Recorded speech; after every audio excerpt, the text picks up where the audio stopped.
पाणपोषी प्रधान शिक्षकों को अवसरकालीन संबर्धना। घटगां ब्लॉक बड़मसिणाबिला पंचायत पाणपोषी प्राथमिक विद्यालय रे एक अवसरकालीन विदाय संबर्धना अनुष्ठित होईछि।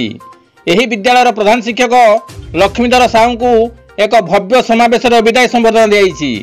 कार्यक्रम में स्थानीय ग्रामवासी ए अंचल शिक्षक शिक्षयित्री और बहु मान्यगण्य व्यक्ति उपस्थित रही। वरिष्ठ शिक्षक सदाशिव बेहरा सभापति अवसरकालीन सभा अनुष्ठित होता बेले कार्यक्रम में मुख्य अतिथि भाव घटगां ब्लॉक अतिरिक्त शिक्षाधिकारी वेणुधर आचार्य और मुख्य वक्ता भाव प्रधान शिक्षक विद्याधर महांत जोग देइथिले।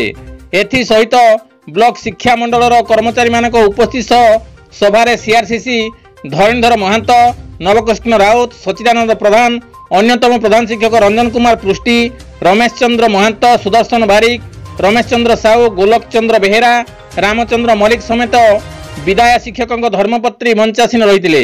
यही अवसर में अवसर प्राप्त विदायी प्रधान शिक्षकों को मानपत्र और उपढौकन दिया। सभा पर नृत्य संगीतर सांस्कृतिक कार्यक्रम आयोजित होता। Bureau report, KD news Odia.